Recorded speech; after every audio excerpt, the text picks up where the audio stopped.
Hello friends, मैं Hardeep Singh from गति group of classes आप सभी का स्वागत करता हूं। तो गाइज आज का जो हमारा टॉपिक है वो हमारा हिस्ट्री का क्लास 10th का चैप्टर 2 नेशनलिज्म इन इंडिया, जिसका सब टॉपिक है the sense of collective belongings. ये आपका लास्ट टॉपिक है और ये हमारी सेकंड लास्ट वीडियो है इस चैप्टर की। तो पिछली जो हमारी वीडियोस हैं वो ऑलरेडी मैं जो लिंक है वो डिस्क्रिप्शन में दे चुका हूं। तो गाइज अभी बात करते हैं सेंस ऑफ कलेक्टिव बिलोंगिंग्स के बारे में। तो ये जो हमारा टॉपिक है ये बहुत ही इंपॉर्टेंट टॉपिक है, क्योंकि इसमें हम बहुत ही अलग अलग सी बातें करेंगे।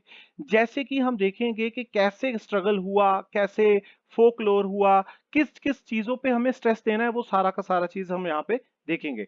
शुरू करते हैं। तो नेशनलिज्म आप लोगों को पहले भी मैंने बताया था कि नेशनलिज्म एक्चुअल में क्या है। नेशनलिज्म एक ऐसा स्पिरिट है जो कि हमें किसी भी एक नेशन के लिए होना चाहिए। मतलब मैं मान लो कि इंडिया में रहता हूं तो इंडिया के लिए, अगर मैं कनाडा में रहता हूं तो कनाडा के लिए। ऑब्वियस सी बात है, अपने देश के लिए ही नेशनलिज्म की फीलिंग होनी चाहिए ना, ताकि मेरे को ये लगे कि मैं अलग अलग लोग हैं, हम लोग अलग अलग लैंग्वेजेस बोलते हैं, हम लोग अलग अलग जो है हमारे कल्चर है, ट्रेडिशन है, रिलीजन है, फिर भी we people are from one country. हम एक ही कंट्री में रहने वाले लोग हैं, ठीक है ना। और यहाँ पे जितने भी लीडर्स हैं वो एक चीज चाहते हैं। वो क्या चाहते हैं? वो चाहते हैं कोलेक्टिव यूनिटी, कि सभी के सभी इंडियंस एक साथ इकट्ठे होकर रहे। बट उसके लिए एक बड़ा सा क्वेश्चन है, बट हाउ? होगा कैसे? क्यों नहीं होगा भाई? होगा, बिल्कुल होगा। कैसे? United struggle. सबसे पहली बात है United struggle. Most important factor है ये कि आपको ब्रिटिशर्स के खिलाफ मिलके काम करना है, यूनिफाइड होके काम करना है, यूनाइट होके काम करना है। चाहे वो हिंदू है, मुस्लिम है, सिख है, ईसाई है ना, लेकिन फिर भी सभी भाई हैं। इस चीज को उन्होंने जो है वो प्रमोट करना शुरू किया। दूसरी बात, कल्चरल प्रोसेस की बात करेंगे। हिस्ट्री एंड फिक्शन, मतलब जितने भी फोक लोज था, जितना भी फोक टेल्स था, जितने भी पॉपुलर प्रिंट्स थे, जितने भी सिंबल्स थे, उन सभी चीजों को एज ए नेशनलिज्म रिप्रेजेंट किया गया कि भाई ये सभी की सभी चीजें एक ही देश की हैं। बेटा आप चीज लोगों को याद होगा कि हमने अपने नेशनलिज्म इन यूरोप के चैप्टर में भी पढ़ा था कि जब ब्रिटेन पूरे का पूरा यूनिफाई हो गया तो उन्होंने क्या किया? यूनियन जैक एक उनका फ्लैग का नाम रखा, और एक उनका नेशनल एंथम था God save our noble king. ठीक है ना। तो ये जो था, ये दोनों एक तरह से अभी क्या है? ये सिंबल है किस चीज के? यूनिटी के, अपनी कंट्री के। किसके लिए लड़ रहे हैं हम लोग? अपनी कंट्री के लिए लड़ रहे हैं। तो ये भी एक चीज काम किया गया कि वहां का जो कल्चर है, ट्रेडिशन है, उस चीज को इकट्ठा किया जाए। ठीक है ना। और पॉपुलर सॉन्ग्स जो थे उन सभी को जो था कंट्रोल किया गया। अभी देखते हैं। सबसे पहले बेटा वंदे मातरम, देखो ये एक स्लोगन था, became the pet slogan for the स्वदेशी मूवमेंट। स्वदेशी मूवमेंट अभी क्या है ये इतना डिटेल में जाने की जरूरत नहीं है। स्वदेशी मतलब कि अपने देश में बनाई गई चीजों को यूज करना। ठीक है ना। Later it was included in his novel Anant Math. बाद में जो है उसको नॉवल में भी बनाया गया, नॉवल में उसको लिखा गया, अनंत मठ में इंक्लूड किया गया। अभी बात करते हैं एक और इंपॉर्टेंट चीज जो है भारत माता। बेटा आपको याद होगा नेशनलिज्म इन यूरोप में हमने पढ़ा था एलग्री। ये वही एलग्री है अभी, ठीक है ना। वो एलग्री कौन सी है? मतलब कि इंडिया जो है उसको एसोसिएट करना है भारत माता के साथ। जैसे कि जर्मन की जर्मीनिया थी, इटली की मैरियन थी, उसी तरीके से इंडिया की भारत माता है। ठीक है ना। और इसको सबसे पहले इस पेंटिंग को बनाया गया बाय बंकिम चंद्र चट्टोपाध्याय, और बाद में इसको दूसरी बार जो बनाया वो था अवनींद्र नाथ टैगोर ने बनाया। तो और ये पेंटिंग जो है ये पेंटिंग बनाई गई। बेटा इसमें आपको पता होगा कि पेंटिंग को भी एक्सप्लेन करना चाहिए ना, हमें हमें पता तो लगना चाहिए ना ऐसे सिंबल्स कौन से यूज किए गए हैं। सबसे पहले बेटा हम इसके बारे में पढ़ेंगे, है ना। ये जो है सबसे पहले देखते हैं कि ये क्या चीज है। बेटा ये है एक कपड़ा, जिसको हम बोल सकते हैं टेक्सटाइल। मतलब कि हम लोग जो हैं टेक्सटाइल में बहुत आगे हैं। ठीक है ना। आपको भी पता होगा हम लोग सबसे पहले टेक्सटाइल ही जो थी वो ट्रेड करते थे, एक्सपोर्ट करते थे। दूसरी बात, उसने हाथ में माला पकड़ी हुई है। तो माला इज अ सिंबल ऑफ भक्ति, कि हम लोग भक्ति भी करते हैं। साथ ही में भक्ति का एक और सिंबल है, ये जो गेरुए रंग का, जो ऑरेंज कलर का, और मान लो कि कुछ ऐसा कलर जो है उन्होंने पहना हुआ है, ठीक है ना, भारत माता ने, तो ये भी भक्ति का ही सिंबल है। एक और चीज है, ये हाथ में कुछ वेद उसने पकड़े हुए हैं, है ना, या कुछ रिटन मटेरियल पकड़ा हुआ है, तो इसको हम हमारा लिटरेचर भी मान सकते हैं कि भाई ये हमारा लिटरेचर है। साथ में यहाँ पे कुछ गेहूं या कनक या फिर व्हीट पकड़ा हुआ है, तो means that we people are agricultural very strong, है ना, हमारा जो एग्रीकल्चर है वो भी बहुत आगे है, ठीक है ना, हम लोग एक कृषि प्रधान देश है, ठीक है ना, इस चीज को बिल्कुल याद रखना। तो इस तरीके के जो सिंबल है वो भारत माता में यूज किए गए हैं। अभी देखते हैं बाद में भारत माता को और भी बहुत सारी फॉर्म्स में बनाया गया, जैसे कि मान लो ये एक प्रिंट था, ये प्रिंट भी इसी तरीके से आपकी बुक में भी दिया गया है, ठीक है ना, इसको भी बाद में वनिंद्रनाथ टैगोर जी ने ही बनाया, लेकिन उसको काफी कुछ देर बाद बनाया, ठीक है ना। तो इसी तरीके से भारत माता ने डिफरेंट डिफरेंट फॉर्म्स को एक्वायर किया, कैसे, पॉपुलर प्रिंट्स में। जैसे कि आप अपने दीवारों पे देखते हो ना, शिव जी की कोई फोटो लगी हुई है, कोई किसी और भगवान की लगी हुई है, ठीक है ना, कोई भारत माता की लगी हुई है, किसी ने भगत सिंह की लगा रखी है, तो वही चीज है popular prints, but painted by different artist, लेकिन उसको डिफरेंट डिफरेंट आर्टिस्ट ने बनाया है। उसके बाद देखते हैं devotion to this mother figure. अभी नेशनलिज्म की भावना देखो कैसे उठती है। बेटा एक चीज याद रखना, जब हम कभी भी, आपको याद होगा, हम थिएटर्स में जाते हैं ना मूवी देखने, तो वहां पे क्या होता है, जनगण मन चलता है, तो हम अपने आप खड़े हो जाते हैं, अपने आप, चाहे हम मंदिर में आरती हो रही हो वहां पे खड़े हो चाहे ना हो, लेकिन वहां पे जरूर खड़े होते हैं, ठीक है ना।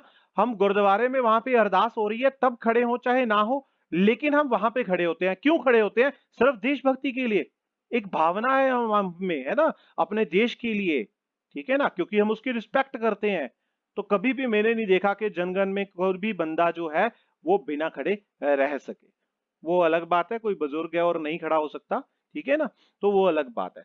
अभी देखेंगे रिवाइवल ऑफ इंडियन फोकलोर। बेटा folklore, folk tales, folk stories, folk songs, हमारी लोक गाथाएं, हमारा जो कल्चर है उस चीज के ऊपर फोकस किया गया।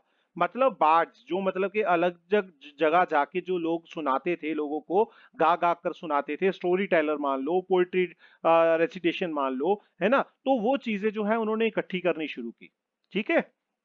और लोगों ने, जो नेशनलिस्ट थे, नेशनलिस्ट मींस जो लोग वो इकट्ठा कर रहे थे सामान और इस चीजों को इकट्ठा कर रहे थे, उन्होंने अलग अलग जगह पे गए, वहां से पूछा कि भाई यहाँ का कल्चर कैसा है, यहाँ के कल्चर में मेन चीजें क्या है, उसको इकट्ठा किया जाए ताकि अपने कल्चर को रिच बनाया जा सके। अभी क्या हुआ, साथ में कल्चर को प्रमोट किया गया, ताकि जो वेस्टर्न लोग सोच रहे हैं कि हमारे पास कोई कल्चर नहीं है, ट्रेडिशन नहीं है, सिर्फ उन्हीं के पास है, नहीं भाई हमारे पास भी है, हम भी दिखा सकते हैं।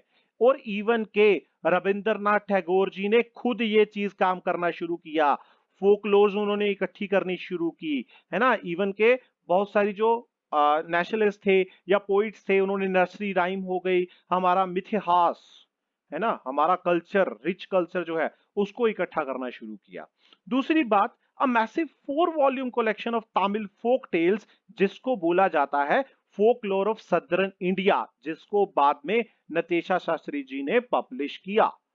ऐसा एक कलेक्शन बनाया गया जिसमें सिर्फ तमिल, तामिलियंस के जितने भी फोक टेल्स हैं, फोक स्टोरीज हैं, उन सभी चीजों को इकट्ठा किया गया, ठीक है ना। अभी जैसे पंजाब की हम एग्जांपल लेते हैं, ये हीर रांझा, ये वो सारी चीजें जो प्रेम गाथाएं हैं, है ना, लैला मजनू, ये भी तो फोक ही है ना। आपको पता होगा ऐसे भी सिंगर है जो पर्टिकुलरली इन्हीं चीजों पे गाते हैं, ठीक है ना।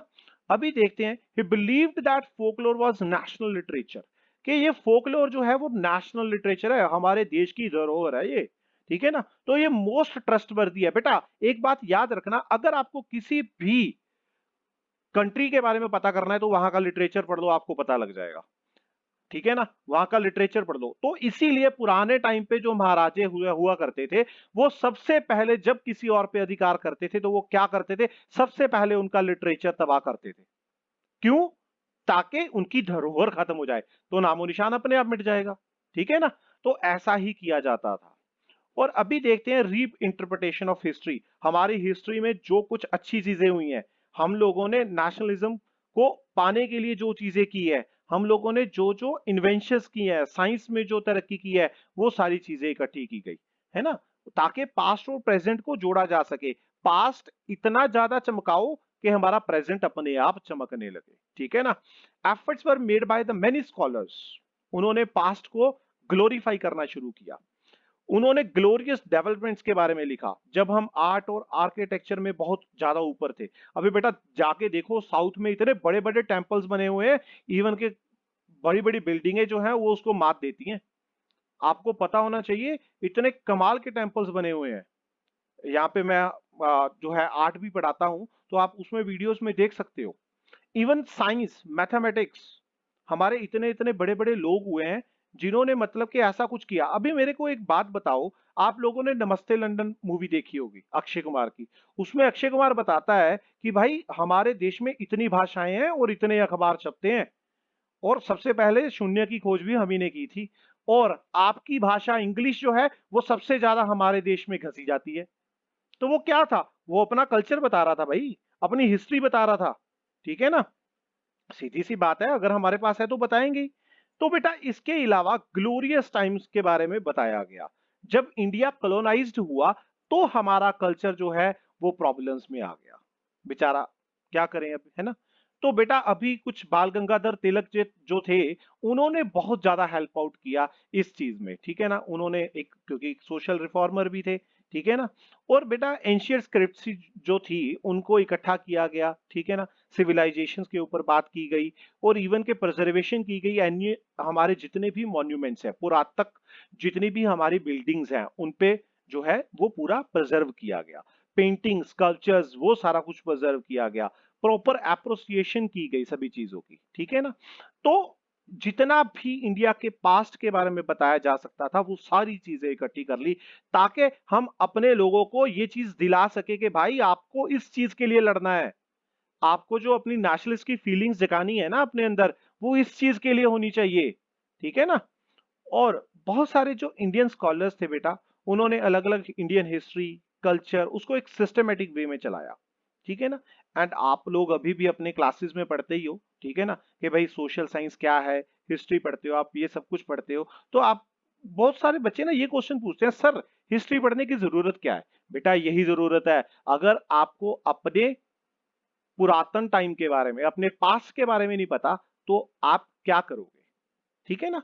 तो इसको बिल्कुल याद रखना। तो गाइज अगर आपको ये वीडियो पसंद आई हो तो प्लीज इसे लाइक करें, सब्सक्राइब करें हमारे चैनल को, और हाँ, वीडियो को अपने दोस्तों के साथ जरूर शेयर करें, और हाँ घंटी जरूर दबा दीजिएगा, ताकि आपके पास सारे वीडियोस के अपडेट पूरे टाइम टू टाइम पहुंचते रहे। Thank you very much guys, bye bye everyone.